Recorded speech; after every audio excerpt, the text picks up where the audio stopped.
Hello, you're listening to Wine Blast with Susie and Peter. And boy, do we have a show for you. This one is all about Ridge, the iconic California wine producer that not only makes some of the finest wines in the world, it also has an intriguing story behind it. Yes, hello, we cannot wait to get stuck in because we're getting privileged access at one of the planet's top wine estates, and we're taking you with us. Here's a taster of what's coming up. And I realized, my God, when you have vineyards and grapes of that quality, you need none of these modern techniques, what I would call industrial winemaking. Wine should taste real. It should taste like it comes from someplace. The magisterial Paul Draper, Ridge Chairman, and head winemaker John Olney there.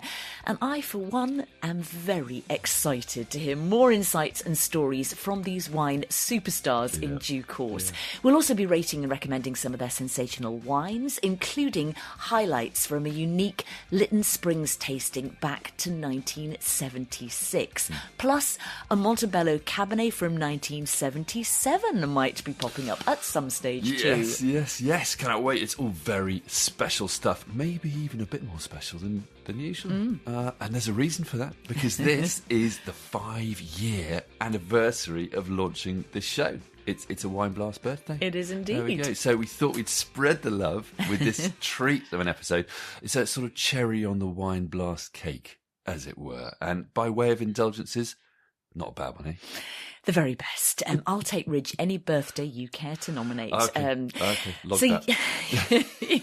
This profile ties into our Insider's Guide series, where we go behind the scenes at the world's finest wine producers. To be clear, this is not sycophantic fangirl stuff, quite the opposite. We want to use this access to ask the big questions, to root around for skeletons in closets, so we can tell the story in a way that's fresh and revealing and hopefully a bit of fun too. For example, Ridge is one of the most famous names in wine, but how and why did it get there? The story involves more delightful serendipity than you might imagine. Is it really true their policy has been to never hire a trained winemaker? What is pre-industrial winemaking? And can you really be great at both Cabernet Sauvignon and Zinfandel, two grapes seemingly at the absolute opposite ends of the red wine spectrum?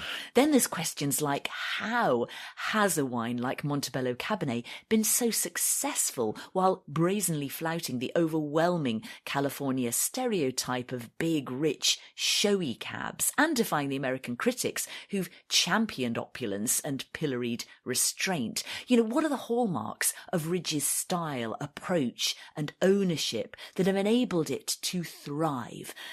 And while we're at it, what do they make of Trump? Answers to all these questions and more are coming up. But first, we should set the scene. And it's fair to say, we have been fans of Ridge for some time now, isn't it? I think that's fair. Oh, definitely. Seriously. Card-carrying fans. How could you not be? I know. We've been lucky enough to taste their very fine Cabernets and Zinfandels quite a few times over the years, among other of their wines. Sometimes blind, sometimes for work, sometimes for fun.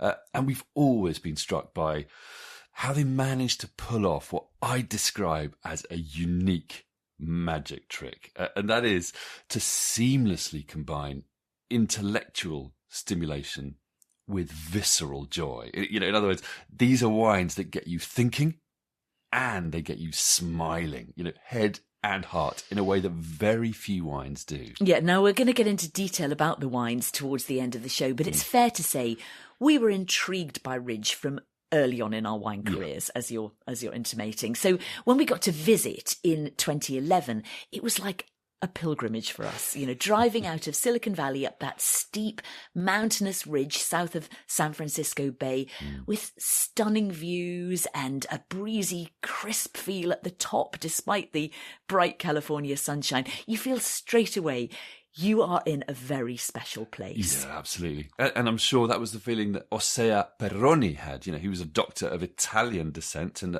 opera lover. Incidentally, he used to have apparently amazing opera-themed parties. He established the Monte Bello winery in 1885 at 800 metres altitude on the ridge. Things fizzled out with Prohibition, but the vineyard was revived in the 1940s by theologian William Short before the property was acquired in 1959 by 4 Stanford Research Institute engineers working in computer science. And they were Dave Bennion, Hugh Crane, Charlie Rosen and Howard Ziedler. Now, there was no grand plan. These guys just wanted a weekend getaway as a back-to-nature break from the virtual realities of work. High touch and high tech, they called it. They clocked what was a slightly dishevelled Cabernet vineyard and thought they'd give it a go for a bit of fun. And you know what? The wine wasn't half bad. In fact, the 1960 and 1961 Monte Bello Cabs were so good that the partners rebonded the winery in 1962. Serendipity was becoming commercial reality. They realised pretty soon that if the winemaking venture was going to work, they'd need more wines to sell. Back then, much of California was actually Zinfandel. So that's what they started selling alongside the Cabernet. More on this in a bit. In their efforts to professionalise, they also hired a winemaker. And in 1969, Paul Draper joined the team. But this wasn't just any ordinary winemaker. Paul Draper was, in his words, a romantic who'd got the wine bug aged 16 in New York City, where a Swiss school friend's family fed him a daily diet of European literature and fine Burgundy and Rhone. He decided there and then he wanted to be a winemaker. Only problem was he was terrible at chemistry. Aren't we all? So he knew he would never make the grade at UC Davis winemaking school. He ended up graduating in philosophy at Stanford and decided to teach himself wine a different way. Firstly, by tasting the classics. First Gross and Top Burgundy were actually quite affordable back then, around $20, $25 per bottle in the 70s, apparently. Oh, gosh, think back. Paul says, those were my mentors. Great mentors, eh? And the second stage of his wine education was reading the classics, albeit, in this case, the lesser-known wine book classics. People like Rixford and Boireau, who'd been writing in the 19th century and who advocated what might be termed traditional or old-school winemaking. Paul says, my training really was in tasting what is fine wine and reading about techniques. Now, as for practical experience, he'd done the odd internship, even popping into Chateau Latour at one stage to chat with the winemaker. But his real stroke of luck came in Chile, where he'd gone to work on community development in the idealistic and freewheeling 60s. Along with a friend, he'd spotted the potential in Chilean wine. So, ever the early adopter, he set up shop producing old vine Cabernet in coastal Itata, down in southern Chile. Now, the winemaking was rudimentary at best. I think we'll use that word. Draper talks about using open lagars, manual destemming and buying oak staves from a parquet floor company to make barrels. But it worked. He apparently still has some bottles of this wine, this Chilean wine from the early 60s. And they have been likened in quality by a few people to Monte Bello. But I can't believe that. That's amazing. More importantly, it taught Draper that you didn't need a fancy enology degree to make great wine. In fact, that might actually limit your capacity to make great wine if it prioritized standardized techniques over creative intuition. And incidentally, this is a policy that Draper and Ridge have pursued since. Now, Chile in the 1960s was conflicted. This was a time of Salvador Allende and shortly after Augusto Pinochet. So Draper returned to California and, as luck would have it, gave a talk about his winemaking experience in Chile to a small group, one of whom was David Bennion, who happened to be looking for a winemaker at Ridge. And the rest, as they say, is history. Draper has now been with Ridge for some 56 years and counting. The man is a wine legend. He earned his spurs in the 1976 Judgment of Paris, where California wines beat the most vaunted names in French wine. Ridge's 1971 Monte Bello Cabernet came a very creditable fifth, ahead of Chateau Leerville-Lescasse, among other names. He was even more chuffed when the same wine, in the 30th anniversary rerun of this landmark tasting in 2006, came first in both tastings in Napa and London. Along with the wine side of things, Draper had also managed something quite rare in wine: successful corporate ownership. He'd quietly overseen the sale of Ridge to Japanese company Otsuka Pharmaceuticals in 1986, a successful partnership that persists to this day. More on this in a bit. Yeah, he'd also ensured succession and the continuity of Ridge's unique philosophy. Winemaker John Olney joined Ridge in 1996, and as Draper was stepping back, John became head winemaker in 2021. Now in his 90th year, Draper remains fully immersed in the world of Ridge, describing himself as a very active chairman. I think we know what that kind of thing means. Tasting very regularly, helping with the blends, editing labels, joining meetings, and generally keeping everyone on message. When I spoke to Paul, the conversation was typically stimulating and wide-ranging, and it wasn't long before we were talking about a memorable bottle of 64 Lafite. That's 1864 Chateau Lafite Rothschild, the famous Bordeaux first growth. I look back to the end of the 19th century, to the techniques that were making the wines in that era. And in fact, the finest wine of my life was a 64 Lafite that we bought from Christie's, from Glamis Castle, from the Queen Mother's estate. And after 100 years, we had it. It had no sign of fading in the least and was the most beautifully developed, in a sense, feminine wine, but still had its structure. And I realized, my God, 100 years out, because of the techniques that were used to make that wine, look at the complexity and the longevity. And I said, okay, that's it. What were they doing back then? I read a guy named Boireau from Bordeaux who wrote 2 volumes in 1877. And I then read further from that era and said, okay, these are the techniques that we're going to use. And believe it or not, that lack of additives, that lack of processing, the limited approach, but very careful, that they were doing in those days is exactly what I brought to Ridge. And those are the techniques that we use today, that John uses to make the Monte Bellos, and that hasn't changed. So you term this approach pre-industrial winemaking. What does that mean on a practical level? Put it this way, we now have a minimum of 60 additives that are accepted in Europe, South Africa, Australia, certainly California. And we also now have an amazing number of processing machines, all of these to improve the quality of the fruit that comes to the winery and to make something that the public will find more pleasant to drink. And the trouble with it is that all these additives and all this processing machinery is basically to take either mediocre or average quality grapes and make them into a wine that is better, that tastes better, that is more appealing to the public than it would be without them. The trouble is that in teaching those techniques as, what would I call it, the tool belt the winemaker has, he thinks that's what winemaking is. And whether you have excellent or great grapes, you still use, to one degree or another, some of those additives and processing. And the point is, you do not need them. When you have grapes of excellent, great, or great quality, you do not need any of that to make great wine.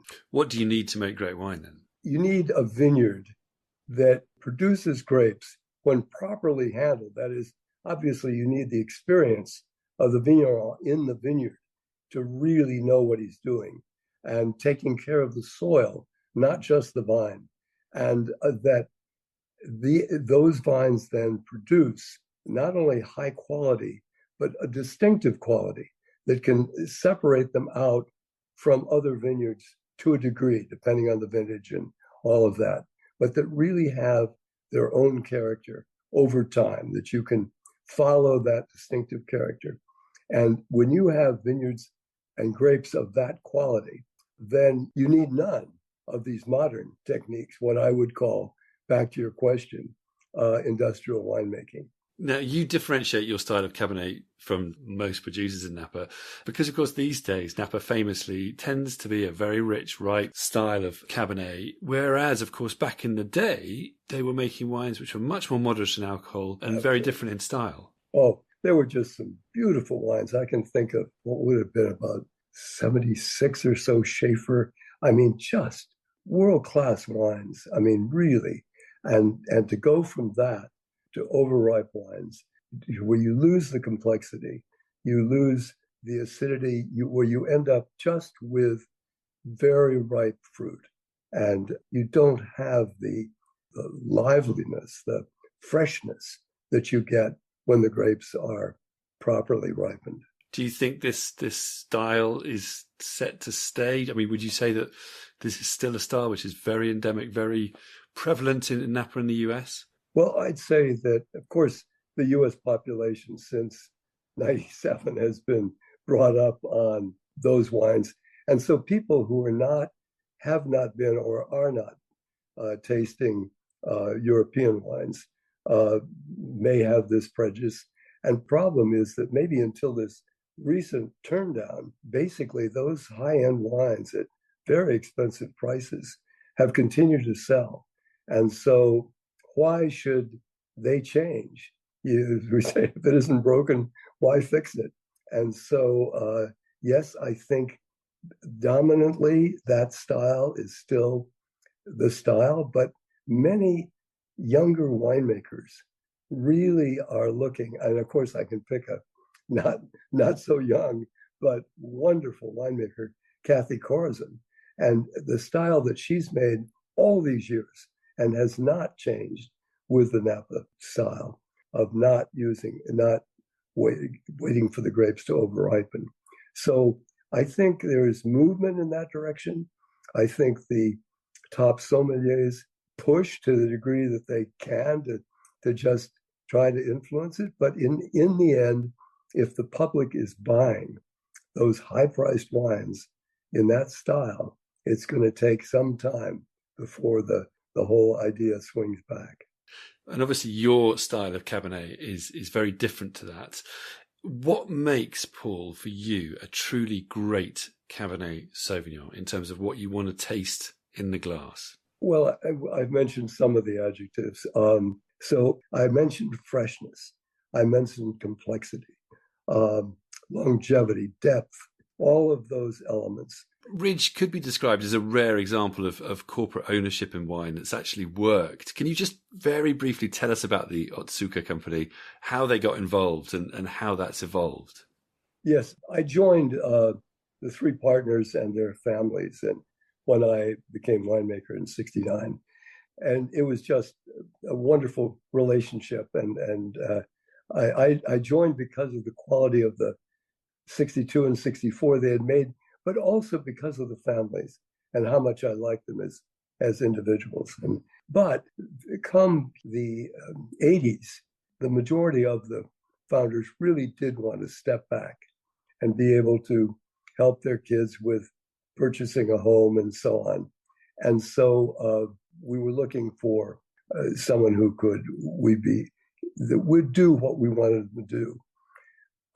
It was a time when wineries were not selling, and it was a downturn really in the whole market. The people interested in purchasing were Hiram Walker and Seagram's, the two biggest distillers in the world. And into this mix, we had two partners that had joined us earlier than I did, who were in the pharmaceutical business. And they were doing joint ventures and licensing arrangements with Akihiko Otsuka, who had become president of his family's company. And they asked me if they might tell him that we were for sale, and was he, just to know, because he had always said how interested he was in what we were doing. And he was a great lover of Bordeaux and a good taster. And so he came down and visited, and we tasted. And we then went to dinner, and I served him the 70 Mouton and the 70 Monte Bello blind.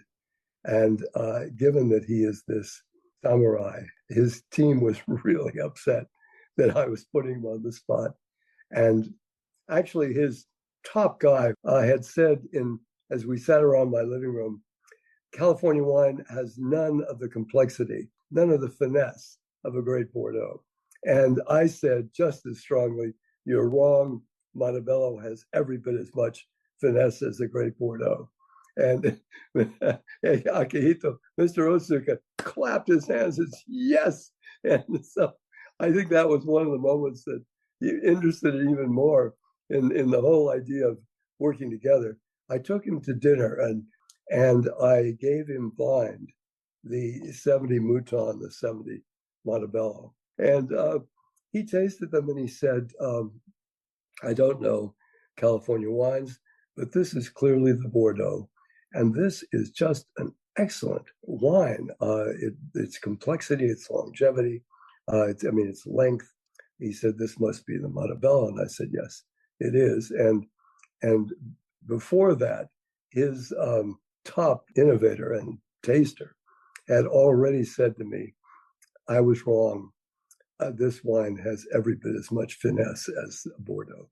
So at that moment, that sealed it, and he decided that he would take over Ridge. So that he then said, we will never discuss finances unless you're in terrible straits. I just want to come every year, walk the vineyards, and taste the wines with you. And we did that for 30 years until his death.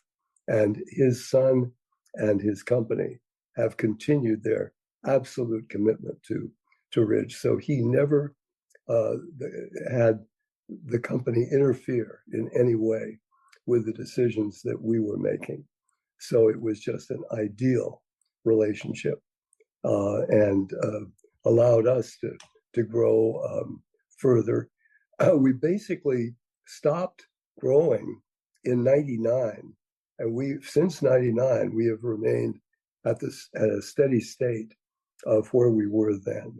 And we feel that with the vineyards we have, to do what we want to do and to enjoy it to the degree that we're all enjoying it, we want to hold it at that level and just focus on pushing the envelope. Now, you guys do a very good line in food matching suggestions on your website. Can you paint us a picture of how the great Paul Draper would enjoy a great bottle of Monte Bello Cabernet or a great bottle of Lytton Springs Zinfandel? Doesn't matter. Sure. I'm one of those that feel that Cabernet goes best with lamb.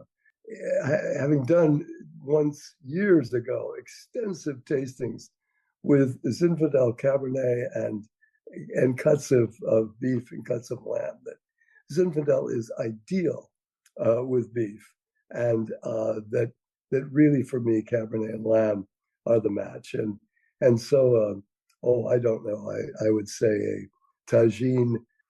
It's got to be, because of the fact that Monte Bello, though it can be approachable as a younger wine, really is not going to show its full complexity and what it has to show until, a minimum of 15 years. And I would even love to go more like 20. So that would be the wine that I would be matching with the course. And of course I would have had a good Chardonnay, a good vintage of Chardonnay to begin the meal. And if I were able, if I were still standing, I might even go so far. Well, I normally, as much as I love our essence, I probably would have a really fine bottle of Sauternes. What does the future hold for California wine and for Ridge, Paul? For us, much more so than the rest of the industry, say in Napa, export is very important to us. And so the immediate problem is what our president is doing in terms of tariffs and alienating our markets. In the long run, for California, I think the style will change. I think we have not been as affected by climate change, well, especially at Monte Bello, but there's no question that unless we can all together begin to reverse climate change. In the end, I fear for the quality of fine wine. Wine, yes. Grapes, yes, that can adapt to higher heat, but I honestly do not see the quality level of Pinot Noirs that are made today, or Bordeaux varietals that are being made today, being matched by other varietals that are more adapted to warm climate. Paul Draper, thank you very much indeed. Peter, thank you. This was a delight.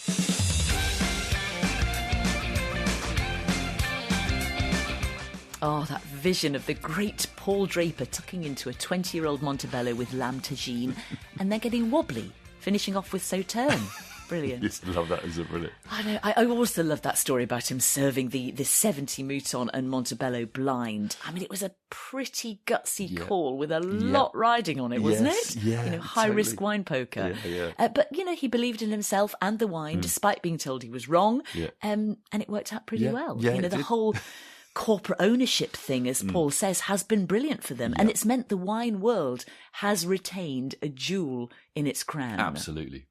And, I'd also pick up on Paul's dogged championing of, what he terms pre-industrial winemaking. It's absolutely key to what Ridge does and why it's done so well, to my mind. It's set out as an essay on Ridge's website, and I'd urge any aspiring winemaker to read it. In fact, anyone interested in wine to read it. It's fascinating.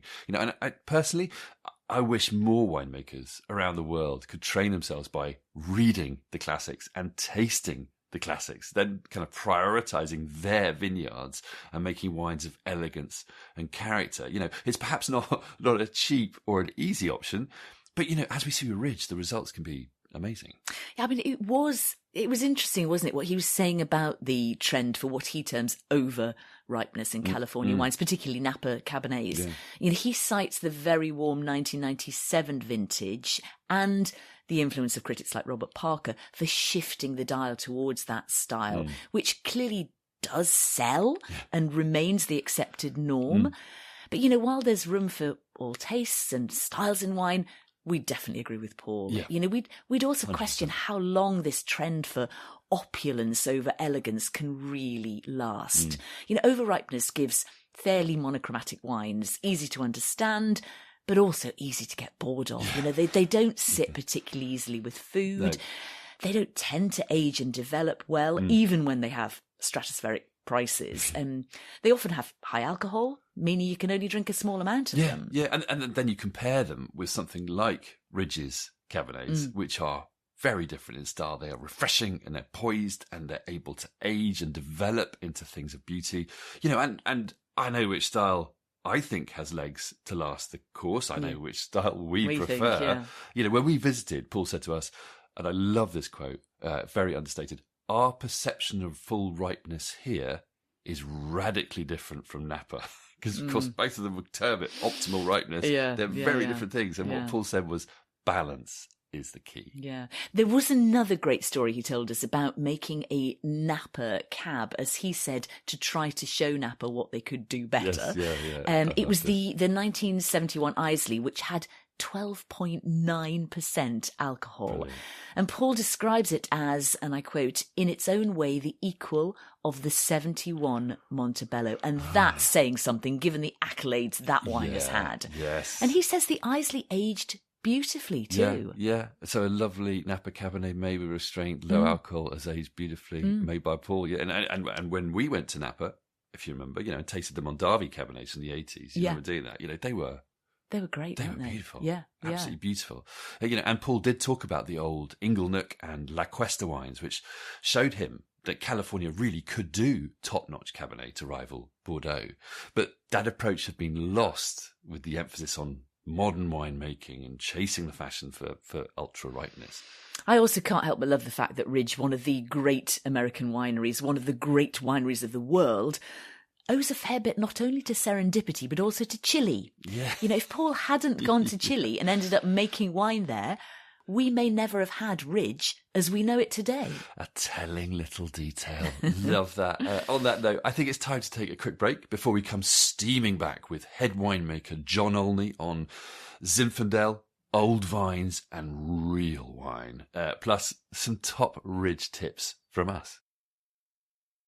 By way of brief recap so far, Ridge is a proud producer of world-class California Cabernet and Zinfandel, whose resolute insistence on old-school winemaking and ambition for finesse has made them one of the most celebrated names in wine.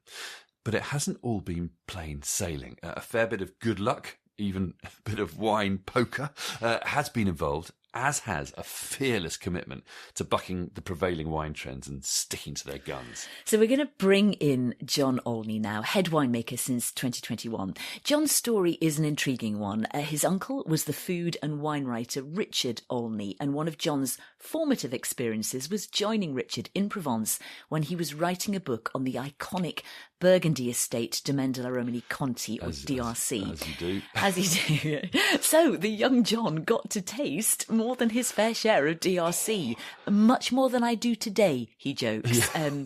And that must have made quite an impression, mustn't it? Yeah. You know, we're back to the importance of reading and tasting, aren't we? I think two things which are really undervalued in wine today, in winemaking. You know, John says that experience instilled in him, and I quote, a sense of terroir, that wine can transcend a grape variety.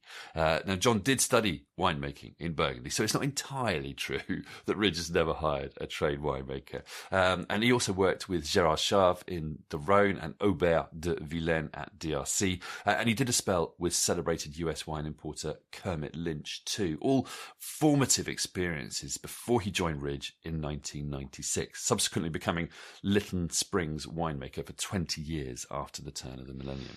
Now, you caught up with John, didn't you, in London before a monumental tasting of Ridge wines, including the vertical of Lytton Springs back to 1976, we've already mentioned. And we should preface this interview by explaining that Lytton Springs is, along with Geyserville, possibly Ridge's most celebrated Zinfandel. It's an old vineyard. Some vines date back to 1901 in Dry Creek in Sonoma County, which is sunny and warm, but also with a definite moderating, cooling influence from the Pacific. Now, crucially, it's not pure Zinfandel. Like Geyserville, it's an old mixed planting, and the Lytton Springs wine is a field blend incorporating Carignan for acidity, Petite Syrah for tannins, and Alicante Boucher for kind of colour and earthiness. John says this is the key to balance and also the unique character of this wine. Anyway, back to the interview. Sommeliers were busying themselves around us, prepping for the tasting as we chatted. And I asked John what had struck him when he first arrived at Ridge back in the late 90s. You know, what was amazing for me at Ridge was just how hands-on everything was, and the way in which, you know, everything was being done one wine at a time. Everything was being done by taste. So it was a great alternative to the more technical approach of winemaking, where, you know, you see people with a lot more clipboards and trying to get a lot more control over things. So I was really impressed by the way that Paul seemed to have this, I guess what I call sort of this trust and faith in sort of the natural process. Because, you know, the winemaking at Ridge has been described as pre-industrial winemaking, hasn't it? What does that mean exactly? Yeah, and for me, I guess, you know, I think, you know, Ridge was really a pioneer in California in seeking out, you know, special places and making single vineyard wines, and that sort of belief that if you have the right vineyard, if you have the right raw materials, then you don't need to get in and fiddle around with it too much. So by pre-industrial, you know, we always said that we're happy with the raw ingredients, and the less that we do, the more authentic a wine we feel we get. It's sort of starting at that point where let's let the natural process, let's give it a chance, shall we say, as opposed to, you know, I think there's often a distrust in that, and a feeling that, you know, you're really throwing caution to the wind, and, you know, you're sure you're going to come up with a wine that is just has all of these off flavors and aromas and won't be sellable. And, you know, so, and that's kind of, I guess that's more like fear-based winemaking, I would say. Because you say about your wines, you want them to truly express the place. Yeah. I mean, wine should taste real. It should taste like it comes from someplace. Interesting. Well, let's talk about that. And tell us, and the place. Tell us about Monte Bello. Yeah. So Monte Bello, I mean, it really is special. I mean, it's, first of all, it's on a mountain. It's very rugged, country, and the soils are quite unique. It's one of the few places in California that has quite a bit of limestone in the soil. There's a quarry right at the base of the mountain. And, at the top of the ridge, which is where we get the name, if you look out west, you're only about 12 miles from the Pacific Ocean. And that really has an important factor on the climate because, I can say the Pacific Ocean has very, very cool breezes, and it sort of acts like an air conditioner over the vineyard to help it keep it a little cooler. So we get ripeness at sort of slower rates, and it allows us to make a wine that generally is lower in alcohol than most other regions in California. And I think that gives us this wonderful balance and natural acidity, which is one of the reasons I think the wine ages so well. So it's quite a unique spot. John, what makes a truly great Cabernet Sauvignon? I think what makes any great wine is that the grape varietal, the clone, the rootstock has to be matched to the soil and the climate. I think it comes down to picking the grapes at the right time and treating the grapes in a way that you end up from the beginning with a wine that has balance. And what about a tasting note? What would be a tasting note of a great generic Ridge Monte Bello Cabernet? What would you smell and what would you taste? Just briefly. Well, starting with the aroma, you do get that kind of cassis plum blackberry fruit. There's a certain minerality to it. And of course, when it's young, because we do age our wine, all of our wines, but Monte Bello is the only wine we age in 100% new oak. So there's definitely that American oak aroma present. And then, again, I think the textural quality of the wine is very important. So I think that you want to have some tannic grip, but overall it should be a fairly sensuous experience, and that great acidity that kind of makes the whole thing very tight knit and kind of holds it together. And then that nice long finish. Those are the key elements, I think. I'm salivating. Well, let's talk about Zin then. You have many different sites across Sonoma, across California really, but Sonoma particularly, where you've got Zinfandel planted. How well does Zinfandel express terroir or site expression? It's a great question. I came back to California after spending time in France and particularly in Burgundy. And I was interested in winemaking. I hadn't really signed up with anyone at that point. And, all my friends said, oh, well, you're going to make Pinot Noir. Of course you're going to make Pinot Noir. And I was interested in Pinot Noir. I still am. But what I found was that in so many cases, Zinfandel really is, to me, it seems like it expresses the given place in so many different corners of California that it was, I think, and that's why I think Zinfandel has become the grape of California. Of course, it didn't originate in California, but it's found its home in California. And I think that's what's so magical about, Zinfandel is, you can have it planted at Lytton Springs, you can have it planted over in Sonoma Valley, or in Paso Robles, and you get these slight, subtle differences that just makes it very interesting.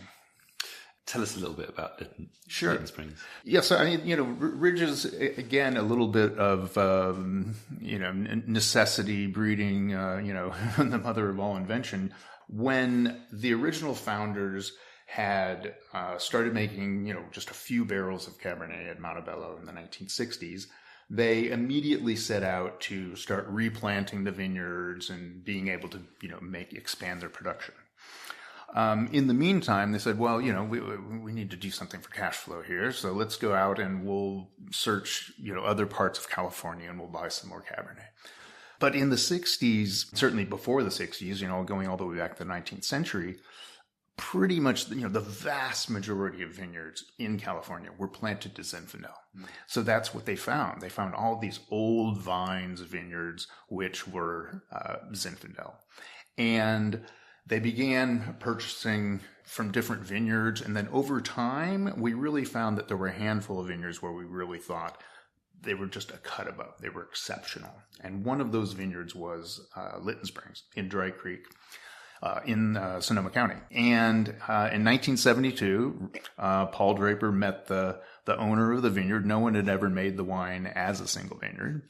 He saw the vineyard. He said, yeah, we'd love to take these grapes, and made the wine. And it just had this darkness, this earthiness, this complexity to it that sort of made it a mainstay almost immediately for Ridge, and we've been making it, ever since. Now, you grow a lot of old vines, particularly Zinfandel. How important are old vines, or rather, what do they give to a wine? I think for me, I think the most important thing with old vines is, and especially with Zinfandel, which is a very vigorous grape varietal.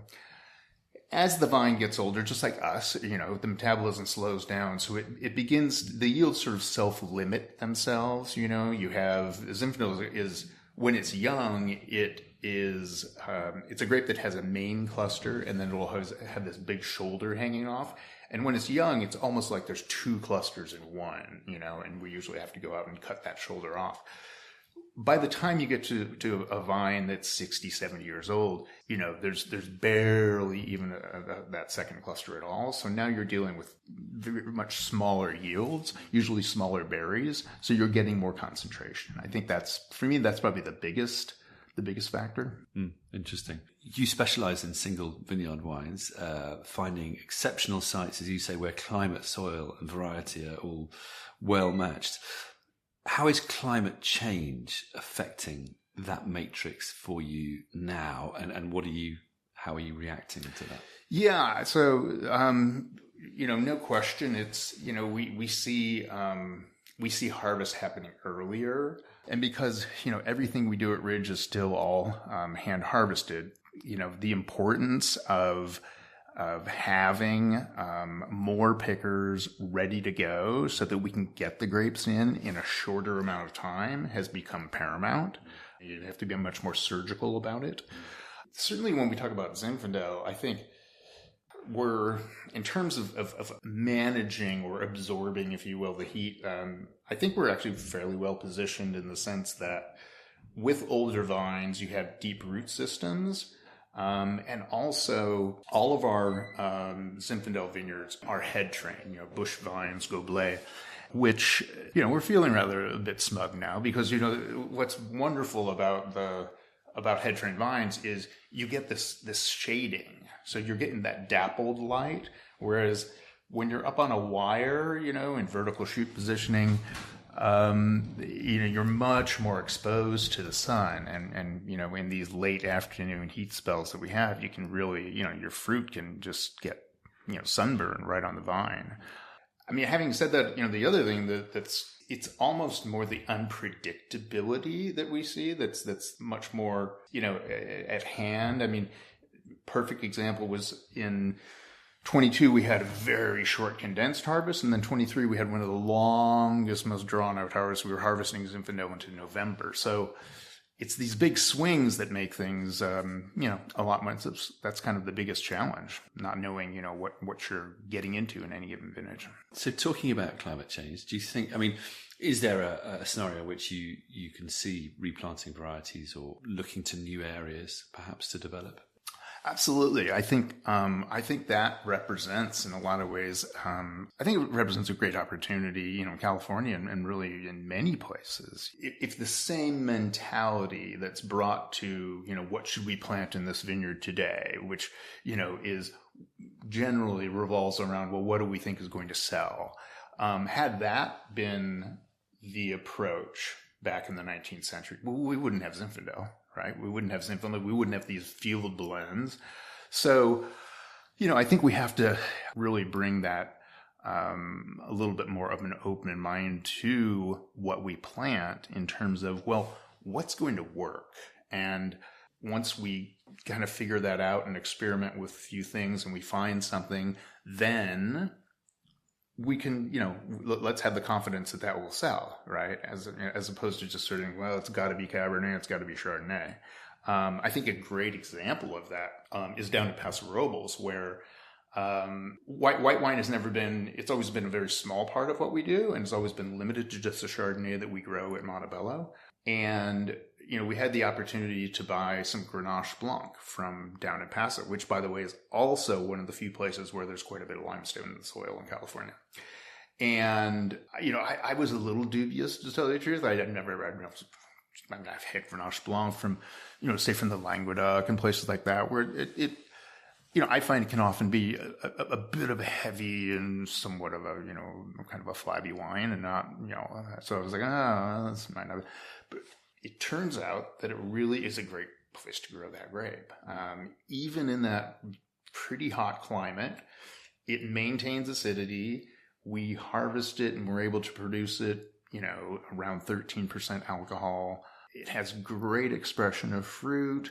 And it also fits a spot for us where it's a little lower priced, and it's very different from Chardonnay. So that's been, I think that's a success story. And it's interplanted with a little bit of Picpoul, which I think really helps that acidity. But just going back to the Cabernet and Chardonnay thing, do you think this is the time for California to start looking beyond those, very marketable, very bankable, but maybe quite ubiquitous grapes, and actually go into a slightly more niche areas and say, well, if this works here, let's make it work commercially? I think so. I think at a very bare minimum, if you think about it, the wonderful reference book, Wine Grapes by Jose Vuimos and Chances, it's sort of limited to, 10,000, vinifera varieties that we still know are planted somewhere, however few acres it might be.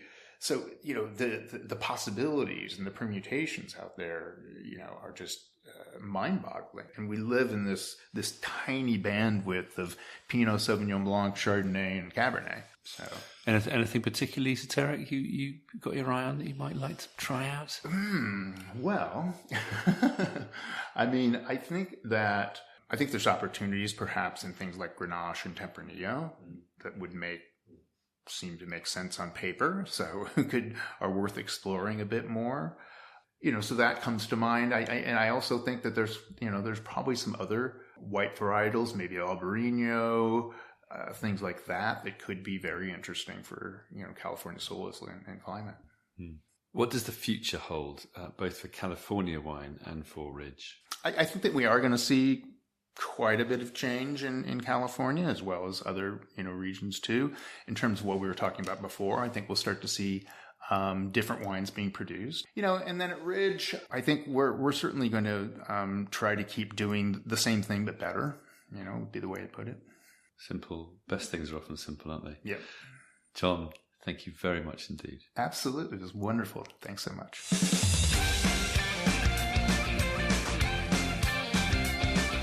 Ridge is essentially just going to keep on being Ridge. I really hope so. Yes. But interesting what he said about how California might start changing, or perhaps how it should look to change. Yeah. And talking sustainability, in terms of carbon emissions, he mentioned they've lightweighted their bottles, which are now 460 grams rather than 570 grams each. And Monte Bello, of course, is not a stupidly heavy bottle, unlike some other stellar California wines. It's the same bottle as the Zinfandel. So, and on the commercial front, they're very aware of the trend to people drinking less but better. Hence, they're focusing on quality and what John describes as the connection to the earth. Yeah, one other thing Ridge is famous for is putting ingredient lists on their back labels. This isn't usually obligatory for wine, though the EU is now introducing a requirement for a QR code. But Ridge has had this on their bottles loud and proud for quite some time. I think, being frank, it was a reaction to what they describe as the industrial winemaking used elsewhere, with people using mega purple and enzymes and all kinds of other things. So their labels tend to state hand harvested organic grapes, indigenous yeast, oak from barrel aging. Yeah, amongst a few other things. But yeah, it's really interesting they do that. And, John's an advocate for all wine having ingredient lists because he says it will likely become a legal requirement at some stage in the future, and it's better to get ahead of the game and kind of control the narrative. Yeah. But also, I guess, promote transparency and responsible winemaking. And talking of ingredients, to move on, I also asked John about food and wine pairing, and he had some great advice for an older Monte Bello Cabernet. He says, keep the food simple to let the wine shine. Love that. So, he suggests something like a subtle cheese platter. And I quote, not Munster with Monte Bello, to be clear, which would be a crime against humanity, I think. Or he suggested exactly something just like ribeye and potatoes with Monte Bello Cabernet. He says it doesn't have to be anything too fancy. Anything that might take away from the wine. Yeah, that's so true. Now we're going to come on to the wines, but just before we do, it's hard to talk about anything US related without touching on current politics. Some Canadian friends of the pod, for example, are finding it hard to engage with US wines given the Trump administration's policies. But of course, many American wine producers are opposed to what Trump is doing, Ridge among them. So you asked John about the impact of Trump's policies. One of our top export countries is Canada. So if you want to talk about a direct negative impact, there's your evidence. And if you're rounding up people who represent some of the only people who are willing to pick grapes and send them away, that's, that it's going to make things even more difficult for us. I also question, there's many countries who have legitimately hostile relationships with their neighbors. We have wonderful neighbors to the north and to the south. So why poke the bear if it's not even a bear? I also asked Paul Draper the same question. Everyone is most concerned because of the fact that the programs that most affect the poor, the disadvantaged, are the ones that are being cut, that so many people are going to suffer. I think we're headed for a constitutional crisis. I personally am optimistic that whatever it takes to get through that and to bring back the balance of power within the government will happen. Many people are not. It's a real time of crisis. Some sobering thoughts there. So let's move swiftly on to the much more palatable subject of the wines. Yes. And I think we should start not with Monte Bello, where the winery is based and the famous historic Cabernet grows. We'll come on to all that posh stuff in a bit. I think we should start with the Zinfandels and some current releases. I think you're absolutely right to start there. Because, I think we often think of Ridge primarily about their great Cabernet, don't we? But actually, their Zins and, other things are just as worthy of attention and are drinking headspace, as it were, particularly, because for me, their best Zinfandels are precisely the wines that capture this sort of incredible intersection of fun and seriousness, of kind of winning hearts as well as minds. And they're things of beauty. Yeah, yeah. I mean, let's start with the two we have here, both 2022 vintage, the Geyserville and Lytton Springs, the latter of which is their 50th anniversary bottling. So another birthday to celebrate. They're a little more mature in every sense than our 5-year pod. Yeah, fair enough. But both are gorgeously attractive, inviting wines. Yeah. Both are field blends. The Geyserville is 62% Zinfandel, 20 Carignan and 10% Petite Syrah with 3% of Mataro or Mourvedre. And it is floral and fruity and open and lifted. I think you can hear the joy in my voice. You've got flavours of blueberry and almond friand and really easygoing, so appealing, but with just enough fine tannin to really ground it as well. Silky smooth. I think impossible not to love. It's just joyful, isn't it? Yeah, absolutely. Just so joyful I can't stop sipping it. So the next one, the Lytton Springs, it's got a touch more Zinfandel in the blend. Sort of 67%, I think, this one. Then 19% Petite Syrah, 11% Carignan, and 3% Alicante Boucher. And it's kind of a bit darker, a bit sort of firmer, a bit more earthy and herbal and meaty than the Geyserville. And it's quite sort of mysterious and brooding in a way. I don't know if you'd agree with that. It's sort of, it's got that mysterious, you know, and it's a touch of gingerbread there too. But the key thing here is that the tannins are definitely firmer and more intense in a lovely way to balance the kind of natural fruit richness and that herbal, meaty, smoky kind of tobacco complexity. It's just a really complex and layered wine, as well as being quite succulent and moorish. It's just a compelling combination, just sort of another level. Yeah, I mean, so John describes the difference as if Geyserville is more Burgundy, Lytton Springs is more Bordeaux. And I didn't know when we were tasting that he'd said that, but I did myself find myself saying that the texture and structure of the Lytton Springs is more Cabernet-like than the fruitier, easygoing generosity of the Geyserville. Yeah, anyway, they're both about £60, which is not cheap, but very fair value for what are surely some of the best Zinfandel-based blends in the world. And they can age too, can't they? They sure can. Thanks for teeing that up, you know. So, the tasting we did of Lytton Springs back to 1976 really showed how well-balanced, carefully made wine can age, even if it's based on Zinfandel. You know, it's a famously generous wine with tons of immediate appeal. But here it can age. You know, we tried 10 vintages. My favourites were the really seductive 2015, the kind of very gastronomic 2010, the sensuous 2007, and then the haunting sous-bois tones of the 1989, which was really mature. You know, I think the general consensus among us tasters was that the sweet spot for aging Lytton Springs was around the 15-year mark. But this is definitely a wine that can be drunk young or fully mature as well. Yeah, and it's interesting to see the proof in the glass of what John was talking about, that Zinfandel can and does make different styles of wine in different places, which very much vindicates Ridge's approach of focusing on single-site wines and prioritising character and elegance and age-worthiness. And just to clarify here, the reason Ridge can make top Zinfandel as well as top Cabernet is that these varieties are grown in different places. You know, Monte Bello is a high, cool ridge south of San Francisco Bay in the Santa Cruz appellation. These Zinfandels come from warm but moderated sites further north in Sonoma County. Each variety is well matched to its site, as John says, and Ridge very much respects that. Now, before we come on to talk about the Monte Bello and Cabernet, we've got a couple more current releases here, haven't we? The first of which, a white wine, is one John mentioned, the Grenache Blanc 2023 from Paso Robles, which has, incidentally, 14% Picpoul and 2% Roussanne in the mix. Now, we both fell in love with this wine straight away, didn't we? We did. It's so characterful and generous. It's got a lovely dollop of oak, but also very balanced and refreshing and grounded. You know, if Lytton Springs were a white wine, it would taste something like this, no? Just gorgeous. I mean, it would be so hard to pick this wine blind, wouldn't it? Yeah. It's just so unique. It's got this sort of gorgeous cinnamon brioche aromas and then a kind of spritzy bruised red apple flavours.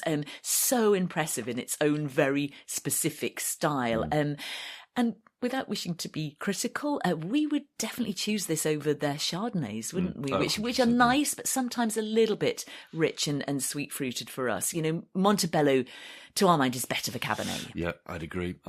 Talking of Cabernet, the current Ridge Estate Cabernet 2022, formerly the Santa Cruz Mountain Cabernet, is typically glorious, you know, with a kind of fresh cassis and creamy oak scent, floral hints, fine, firm flavours, sleek and complex and layered, ultra-fine tannins. You can drink it now. You can age it if you want. This is a beautiful wine to buy if you can't quite afford Monte Bello, like most of us, but you want a seriously stylish, elegant California Cabernet. Yeah, I mean, we've had old vintages of the estate Cabernet, sometimes alongside Monte Bello, and it definitely holds its own. So we'd heartily recommend that one. As for the Monte Bello, it's just a beautiful expression of Cabernet. Well, actually, of a Bordeaux blend, because there's usually around 25% Merlot plus a bit of Cabernet Franc and Petit Verdot in the mix. And this is a wine that's all about texture and nuance, isn't it? Yeah. The tannins, I think, are what sort of stand out the most. They're usually pretty firm, but also ultra fine. So you get this wonderful combination of kind of gastronomically elegantly drying texture with layers of fruit and spice. It's sort of quite beautifully rugged, for want of a better term. You notice the American oak with its creamy coconut tones when the wine's young, and then it kind of mellows into sweet tobacco and spice as the wine ages. There's often a kind of earthy, almost ferruginous edge to it. And again, it appeals on an intellectual level, but also on an emotional level too. Yes. So we tried the 1977, didn't we, at the IMW Symposium back in 2023, which was gloriously evocative, with its tobacco, dried fruit, roasted pepper, warm earth and cedar aromas, but then still very firm, fine tannin, rugged, savoury, elegantly drying texture, very long, very fine. Yeah. I think almost rocky was your note on it, wasn't it? And then just seamless on the finish. Yeah, and then we've really enjoyed a few other vintages over the years, and it's always distinctive and self-assured as a wine, invariably with assertive but fine tannins, often with that creamy, hedonistic floral edge, but always complex, age-worthy, and fresh. Some favourites include the 1990, 95, 2007, 2009. And then at the Lytton Springs tasting, we had an Imperial of the 1999, which was pretty special too. Did you know? It was all hard work. And you mentioned freshness there, something that Paul put his finger on too. It's such a key aspect of fine red wines that's often slightly glossed over, but you need it for structure, for refreshment value, to be able to pair with food and to make a wine age-worthy. And it comes from the climate and site. I do remember slightly shivering on the top of the ridge when we visited. I remember that too. Ooh. Yeah, I think I had to give you a jacket at some stage. Anyway, shivering as I say it. Paul did say that sometimes, they actually have to de-acidify the odd tank of wine they have. That's how cool their site is. But it gives you an idea of just how much on the cusp of ripeness they are. And that's where the beauty is with great Bordeaux blends. So I think that's where we should wrap things up. By way of closing summary, Ridge is a very special wine producer. Serendipity may have played a role at the start. Good fortune and hard work have certainly been part of the story since. Over time, Ridge has honed the art of crafting wines that make you smile, then make you think. They are champions of single-site, expressive wines made using old-school, non-interventionist techniques. They've been magnificently fearless in eschewing the trends for over-ripeness in California. Above all, Ridge is Ridge. Its steadfast consistency, a beacon of joy in a fast-changing world. Thanks to our interviewees, Paul Draper and John Olney, and thanks to everyone who's made this episode happen. Wine details and links will, as ever, be on our website. Here's to good things standing the test of time. Thanks for listening. Until next time, cheers.